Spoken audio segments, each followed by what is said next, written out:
Hello! Today I would like to talk about the ending of Supernatural. I know I'm a bit late, but quarantine time works differently, right? So 15 seasons, 327 episodes from 2005 to 2020. This ending of Supernatural was never going to please everyone. It wasn't going to be perfect, but I was hoping for something a little bit better than this. Now, I should note, I've been watching this from season 1, which started when I was in, I think, 7th grade. I've watched it all the way through. I haven't seen all of season 15. I dropped off after a couple episodes and then picked back up kind of in the middle. So season 15 is the only season I haven't seen all of, but other than that, I have seen this series in its entirety multiple times, and I'm kind of a nerd for it, but that just sums up who I am as a person in general. Moving on.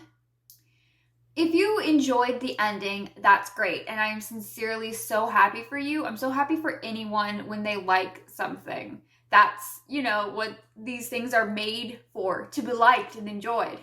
But I also think, as it pertains to this ending, specifically particularly episode 18, for people who didn't like the ending and especially didn't like episode 18, I think the reasons are generally very legitimate, and I think we should acknowledge those.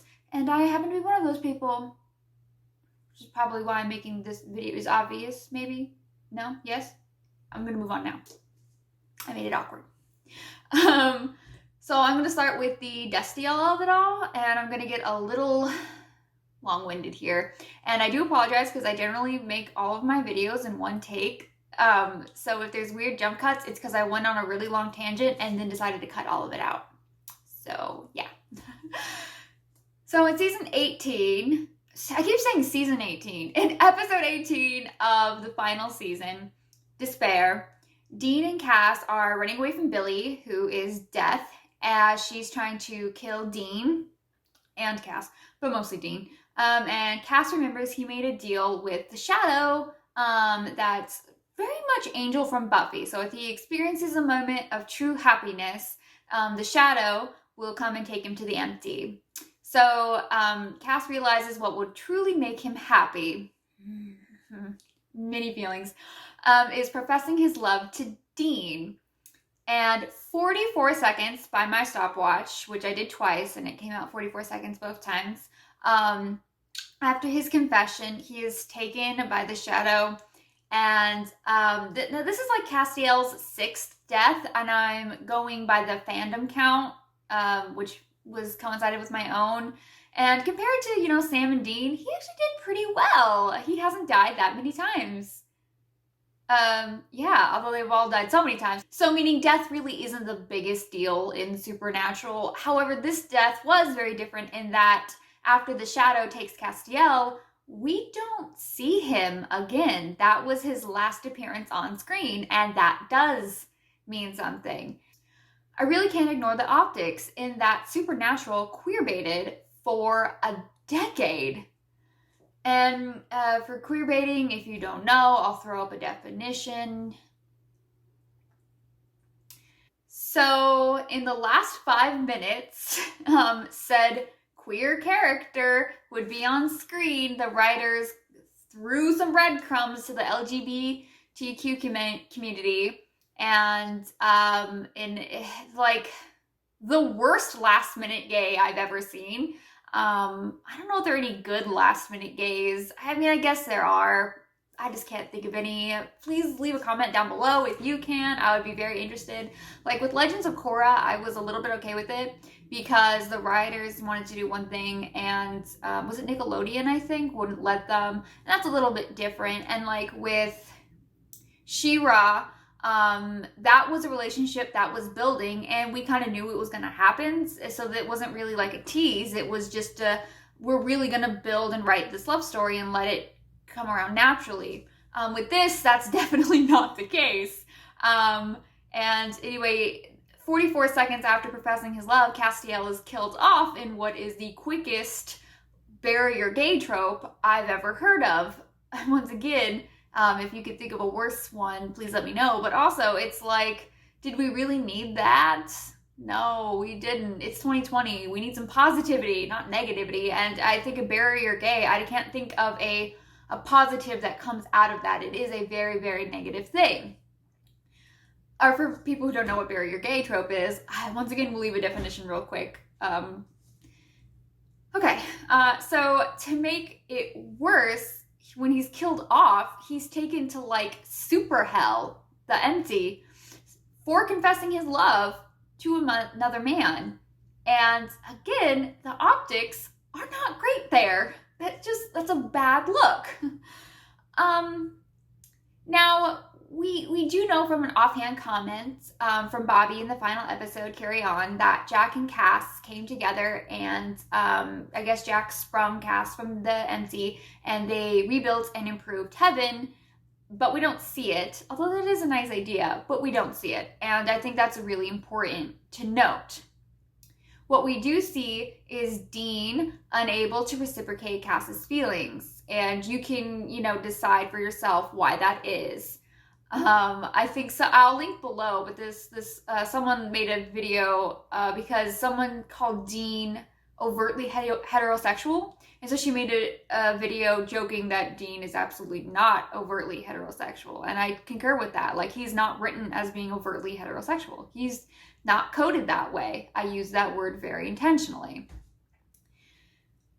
We see Cass in that last moments that he's on screen, push Dean to the floor, and then leave a handprint on his shoulder, his jacket, to replicate how he's first introduced in season 4, episode 1, Lazarus Rising, when he gripped him tight and raised him from perdition. I don't know why I tried to lower my voice. This is as deep as my voice gets. It's actually very sad. Anyway, so this whole Lucas-esque rhyming thing doesn't end there. Dean's inability to communicate with Cass really resembles that first episode they're together, where Destiel is trying to reach out to Dean in his angelic voice, and Dean is unable to comprehend it, and it just ends up shattering glass everywhere and being like absolutely destructive. And I like literary rhyming in general. It's usually really great and is a fantastic effect, and I appreciate writers who are able to bring things full circle. But in this particular case, what they're doing is ignoring, 12 and 15 seasons respectively worth of growth from these characters, and it's just eradicating their development, which I don't like. And I want to be clear that I am actually happy that Destiel came out and professed his love to Dean in that way. I like that. I just hated how they did it, you know what I mean? Like, it was the biggest cop-out I've ever seen. And they did it as the character's final act, which again, a throwaway gay is problematic. A Bury Your Gay is problematic. Those aren't good things to do, and I really wish they hadn't done them. And there's a fix for it, but I'll get to that later. It's a one-sided love confession. And they literally say happiness isn't in the having, it's in being. It's in just saying it, as a way to totally avoid anything on Dean's part. They didn't even freaking hug. They could have hugged. We've had Dean and Cass hugs. Part of me understands Dean in the moment. It's big, and he's angry at himself for getting them into that situation with Billy. And he's afraid of the implications of what Destiel is saying, not only in professing his love, but in saying goodbye simultaneously. That's a lot. That's understandable. I feel bad for him, for Jensen Ackles as the actor, because I feel like they didn't really give his character enough to do anything other than stand there, and it's very awkward looking when they cut it together. But that having been said, Misha Collins' performance was fantastic, and I guess comparatively with juxtaposing them back and forth, it just looks very stilted and bad. It looked bad.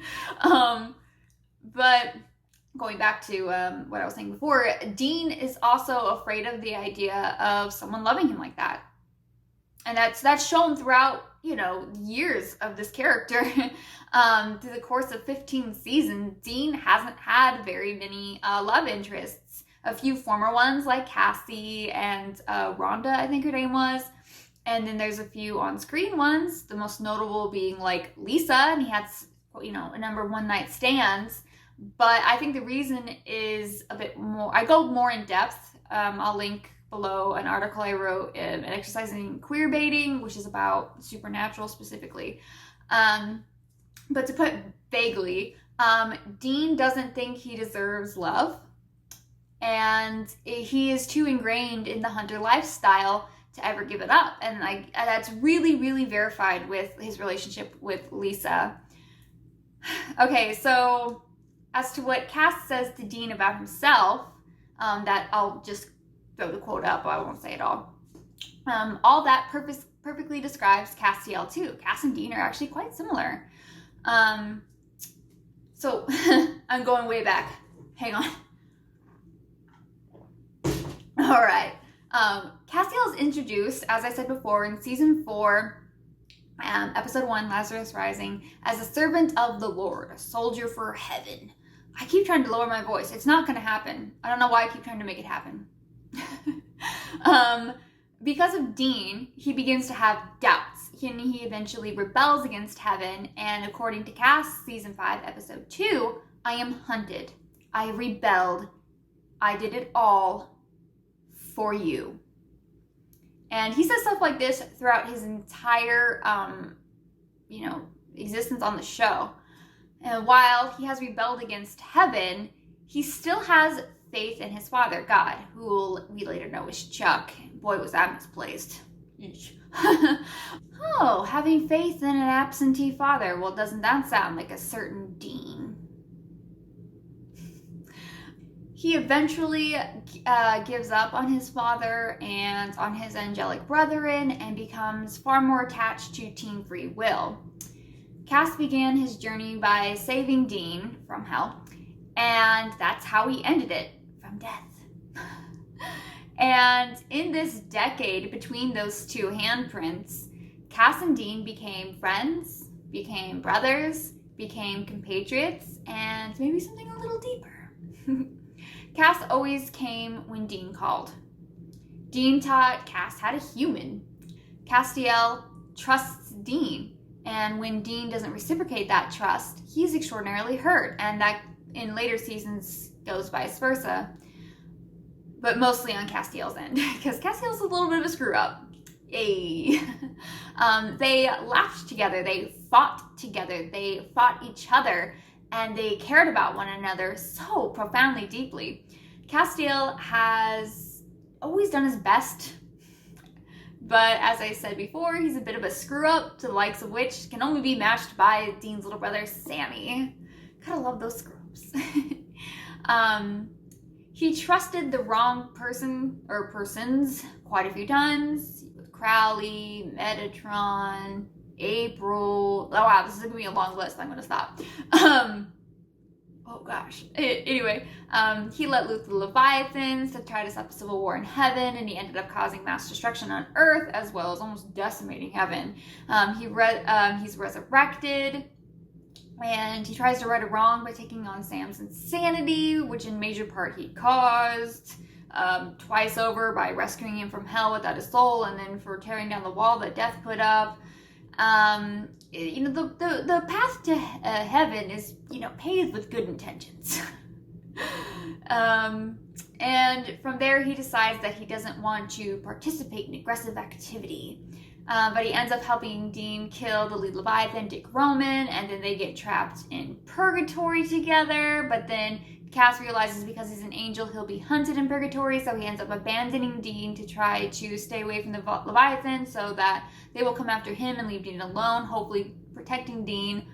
And then when Dean desperately tries to, save them both from purgatory and escape, but Cass stays behind because he feels as though he needs to serve penance, and he kind of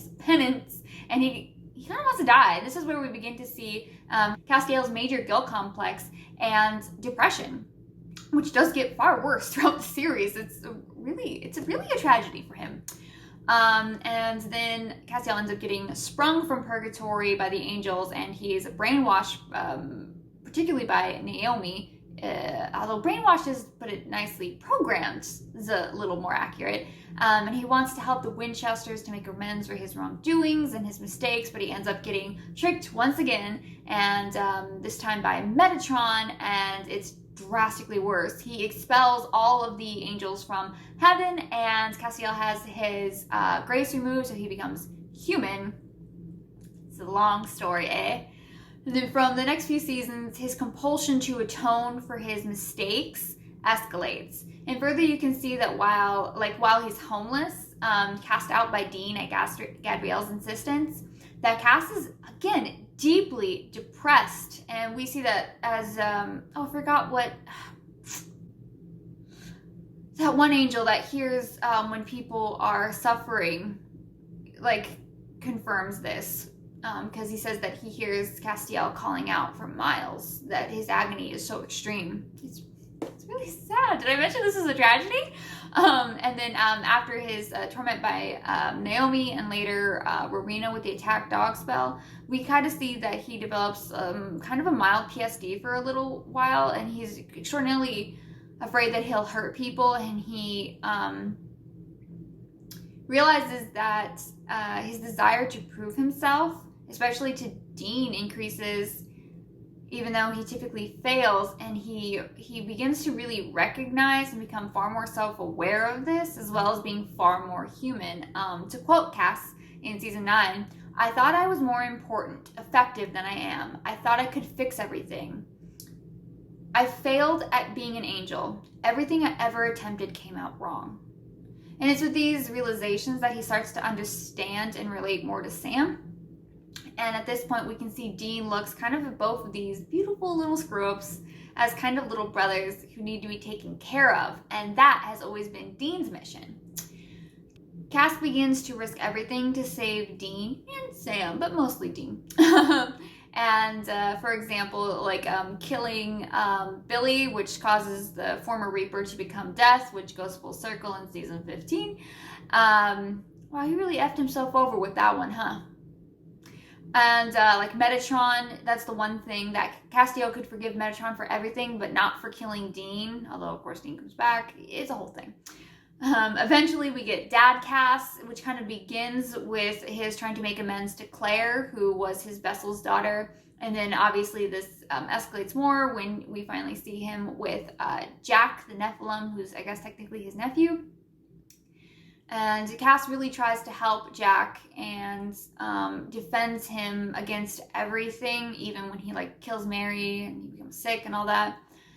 And ultimately he traded his life to spare Jack's, and that's how he made the deal with the Shadow, with the thing about the happiness. So now let's go full back around to talk about Dean. Dean. Okay, so he takes care of people, especially his little brother Sammy. That has been his mission, tasked to him at 4 years old, and it has remained with him until his death, like his literal actual death in Carry On. To Dean, nothing is more important than family, although we learn through Bobby that family don't end in blood. Dean is always ready and willing to sacrifice himself for others, and especially for his brother.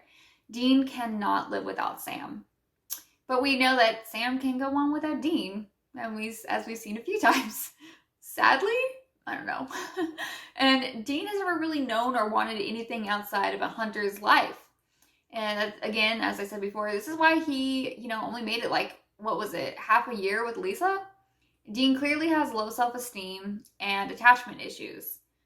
He doesn't want to be alone. That's why he got Sam, in that first episode, the pilot, because he didn't want to look for his dad alone. And in Lazarus Rising, Cass notes that, what's the matter? You don't think you deserve to be saved? I love that. So I can do that one because it didn't require lowering my voice. Dean's whole character is about taking care of others and putting others' needs first.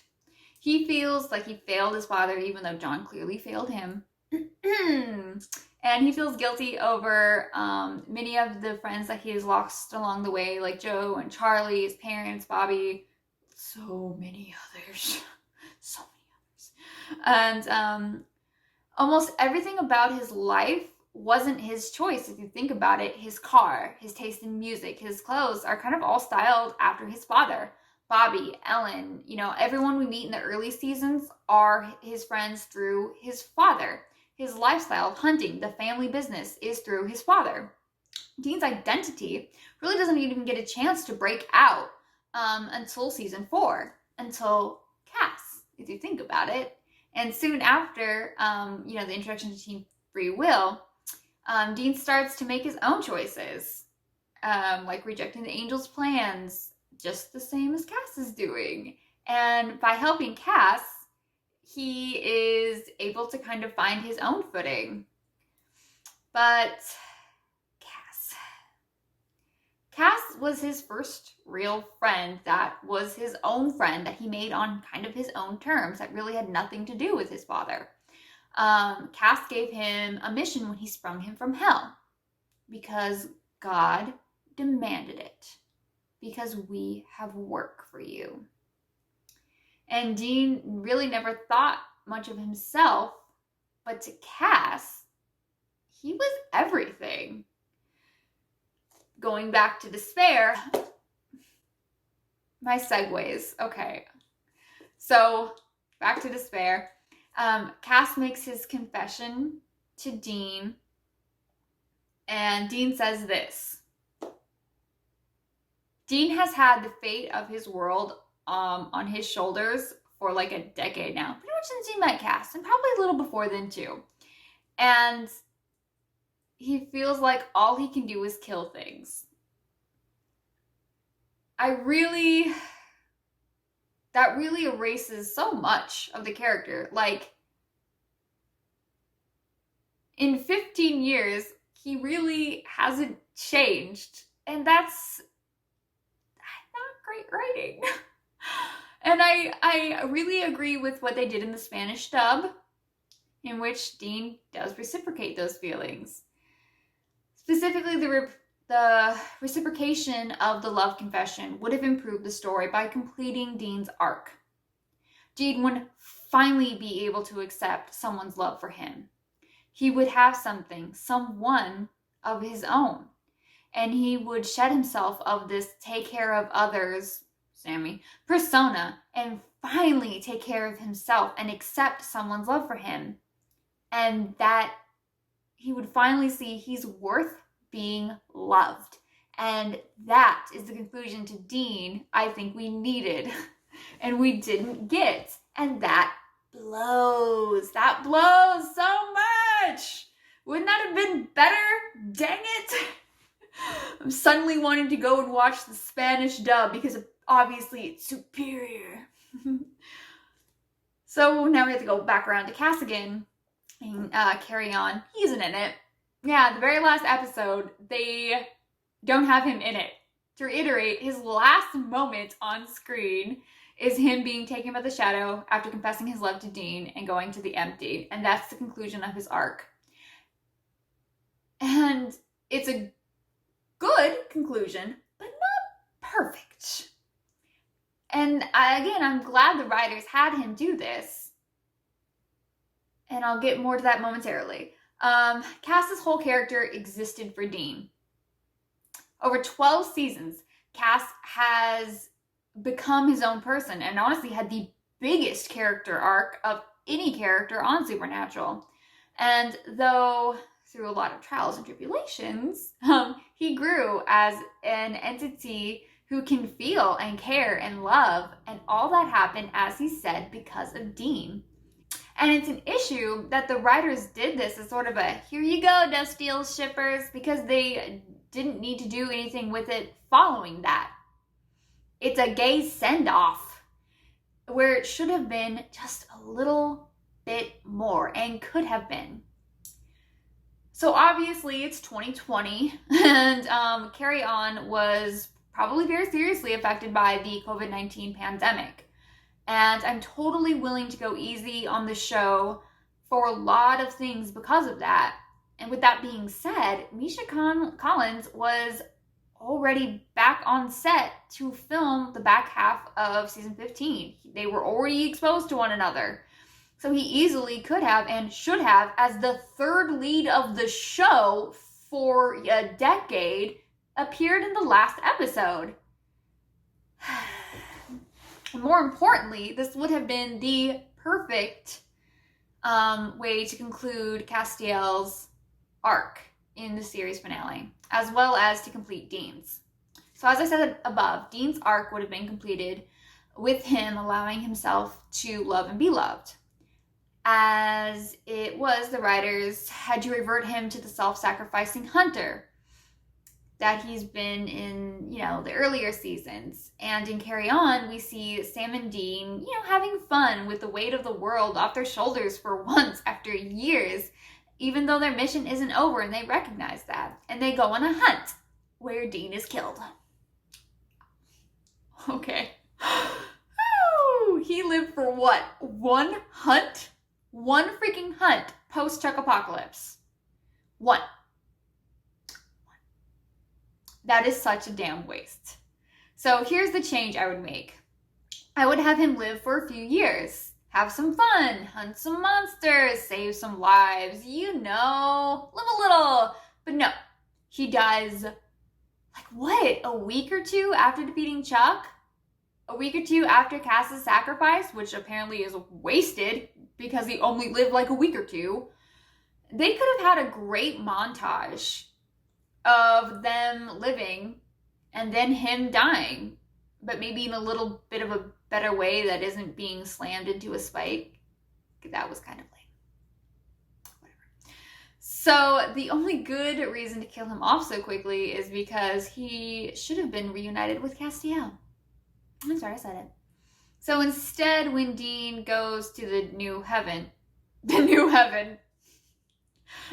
greeted by Bobby, which honestly is sweet, and I wouldn't change that. And he gets baby from Harvell's, and Bobby mentions that John and Mary are together, and heaven's been changed. And again, I think this should have been a bigger cast reunion, and would have had it not been for COVID. So I'm kind of fine with the references and just the visuals rather than actually seeing any of those characters. It sucks, but 2020. So when Dean gets into baby to drive on the highway of heaven, Cass should have been in the Impala. That's it. That simple change. That's all I'd ask for. Without any dialogue, without doing anything or showing anything more than that, like a kiss or hug. Just have him being in the Impala and them driving off together, playing Carry On, would have concluded both of their arcs and show that they both grew and evolved, and would have been a bit more legitimate for the Destiel shippers. And, in the end, they could still conclude, after, Sam's montage to the cover of Carry On. And, once he passed, he could still meet Dean on the bridge. And so the show itself could end the way that it began, with the two brothers in the clothing that they were wearing in the first episode. And we can have that, literary rhyming again. And, man, it's kind of choking me up a little. You know what I mean? And it still would have been not perfect, but I think a little better had they ended it that way. I went on such a long rant, and honestly, I'm gonna cut out a lot. I think I wrote 12 pages on this. It was ridiculous. I do have a link to my blog, which is basically almost everything I said. It's written out if you would prefer to read it. And I'll have the link to the article I spoke about on queerbaiting. And, let me know what you think about it, because I am so curious. Yeah, please comment. I don't care if you like or share. That's whatever. Thank you so much for watching. If you watched the whole thing, oh my God, thank you. I'm really excited for, what's to come with Jensen Ackles being on The Boys, and with Jerry Padalecki going to Walker. and I been loving all of the political stuff that Misha Collins has been doing. It's very entertaining, and I love seeing people who are so enthusiastic about making the world a better place. So, you know, Supernatural is 15 years, and I honestly love every episode barring bugs. And, you know, I'm sad to see it go. I did love the ending, but yeah, I mean, I think it could have been improved, but honestly, those improvements are really small. And there is, like, you know, fan fiction out there, and, you know, there's headcanon that you can have, and I don't think any of that stuff is wrong. I think if you liked the ending, great. If you didn't, I'm pretty sure I believe your reasons are valid. I think my reasons are valid. So yeah, have a great day. Again, thank you so much for watching, and live long and prosper.